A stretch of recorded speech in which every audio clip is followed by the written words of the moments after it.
With the 20th anniversary of Guild Wars, I have to make something, as this game is a very important part of my childhood, and, admittedly, some of my adulthood. Now, if you let me, I could easily make a 1-hour video on this game, but I'm lazy, so if you want the best all-rounder review, I'd recommend Josh Drive Hayes' video. It's well made, and an excellent sales pitch for the game. What I'll be talking about are some of the reasons why I come back to Guild Wars again and again, so I'm assuming most of you have played before. My brother and I played various MMOs back in the day when we were teenagers, trying to find the proper balance between grind and fun. We tried World of Warcraft, EVE Online, RuneScape, RF Online, and some others that I don't remember.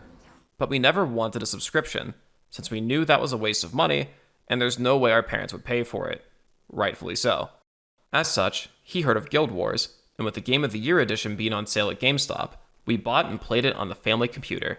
We had recently gotten high-speed internet at our household, and by high speed, I just mean not dial-up. I'm gonna do an internet!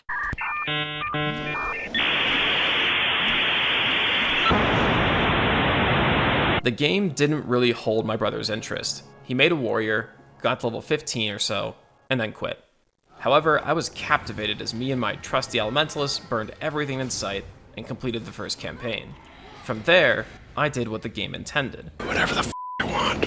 I made characters, deleted characters, played all the professions until I got bored with them, played the expansions in a rather haphazard fashion, farmed various items, did some PvP, speed clears of elite areas, ran players to outposts, etc. My gameplay choices were about as cohesive as the latest Star Wars trilogy. Somehow Palpatine returned. Okay, maybe not that bad. I played this game on and off for years, and I still come back to it to this day. Some of the reasons for this include being able to play it by yourself with henchmen and heroes, no subscription, fast progression, pre-searing, the music, tactical combat, the build system, but most of all, it's a game that lends itself to an obsession of mine: optimization. I play games on a small form factor PC that is whisper quiet. I tuned the GPU and CPU to run on less power while delivering maximum performance. When I play any game, I balance the graphics between frame rates and picture quality, aiming for monitor refresh rate. To say that I have an obsession with making things as good as possible is an understatement. So how does Guild Wars cater to this tendency of mine? Starting with the build system, your character's 8 skill slots and attribute allocations can be changed anytime you are in a town or outpost. You're never locked into running the same build all the time or suffering deeply from a misclick. With the ability to use a second profession's skills as well, you can access 171 to 287 different skills at any given time, depending on profession pairing. This allows plenty of room for creativity and utter silliness. Now, of course, if you want the best team in this game, just shell out some money to buy some Mesmer mercenary heroes, and then steamroll everything as you laugh maniacally. But back in the day, Mesmers weren't that broken. Except in PvP. Mercenary heroes didn't exist, and you could only have 3 heroes at a time. And regardless of team composition, your tactics mattered. You couldn't just pull Leroy Jenkins and expect to survive. If you're running elite areas of the game with human players, this applies doubly so. You have no idea how much money I would have paid to have Discord back in the early 2000s for team coordination.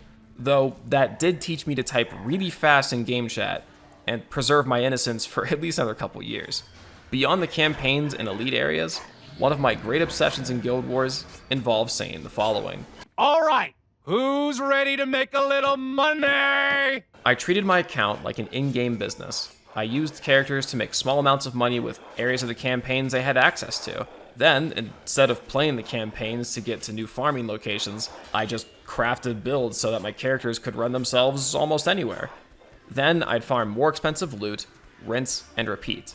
Nowadays, of course, there are far easier ways to get money in-game, but back in my day, it was decent money to power level a player with a troll cave outside Droger's Forge, before Eye of the North existed.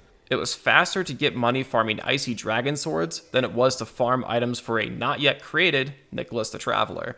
For raking it in, learning a role and speed clearing the underworld in 15 minutes or less was king. That is until Shadowform was nerfed in 2010 to prevent the game's economy from crashing like it was 2008.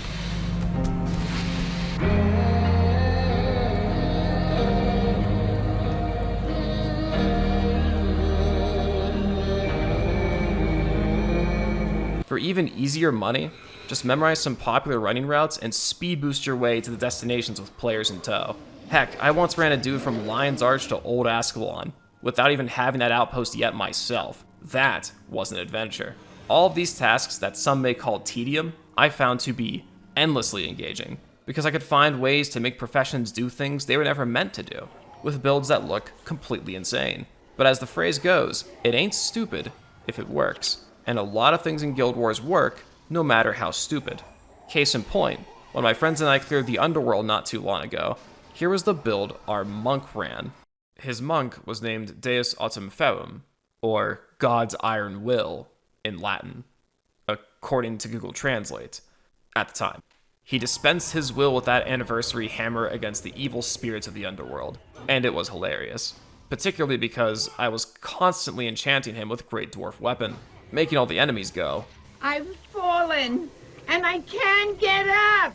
And not to worry, we're gonna run it again someday, except this time, he'll be on a Steam Deck.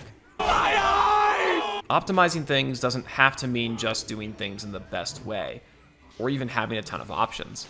It can also mean working with what you have and pushing it as far as you can. With that in mind, let's talk about Presearing. Presearing was a last-second addition to Guild Wars, an environment where you can only experience a sliver of the game's first campaign and get a perfect lead-in to its original, darker starting point. Since Presearing is such a small portion of the story, you only have access to a corresponding level of the game's components. No more than a dozen or so skills, limited armor upgrades, low caps on weapon damage, few ways to level up, a party size of 2, and a fraction of the world's enemies. And yet, players would go through the effort of reaching max level here anyways, not only for the in-game title, but for the fun. I've made 4 or 5 different Presearing characters over the years. The reason I replayed this area of the game so many times was because I got better with each playthrough. I figured out how to level up faster, make money quicker, and take on higher level enemies earlier by being clever. Also, the atmosphere in this area is picturesque fantasy adventure. This game is my first real exposure to a fantasy universe, and it is still what comes to mind first when someone brings up the genre. Before Berserk, that is. Anytime I've made a new character here or just went on the occasional char hunt, I hear this music and remember how carefree my life was back then, how much I looked forward to playing, the sheer peacefulness of it all. The word nostalgic doesn't do it justice, which really applies to how I feel about the entire game. Nostalgia is certainly a factor for why Guild Wars is so enjoyable for me, but the fact remains that it is a well-constructed game that can be picked up or put down at any time if your life is busy. The build system and combat mechanics make it approachable for newcomers, yet engaging for veterans. Its design permits and almost encourages solo play, but if you have a friend, it's pure bonus for the gameplay experience. This game remains one of my all-time favorites, and every few months, I'll still play it for a week or so. I did try the sequel, but for me, it lacked everything that I enjoyed about the first game, and I quit before even getting to level 40.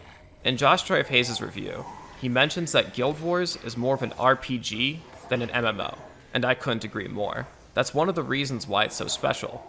It is first and foremost an adventure strategy game, and that focus is what made it withstand the test of time. A decent chunk of the player base quit not because the game's bad or got worse, it simply ran out of major content, which is why when there is even the smallest content addition from the tiny team of maintainers, there's a sudden spike in player count.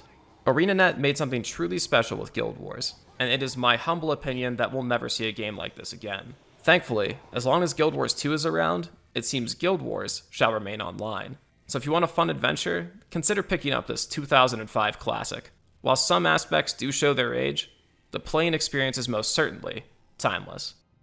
Hope you enjoyed the video. See you in the next one. Damn char snuck up while I was repairing this trebuchet.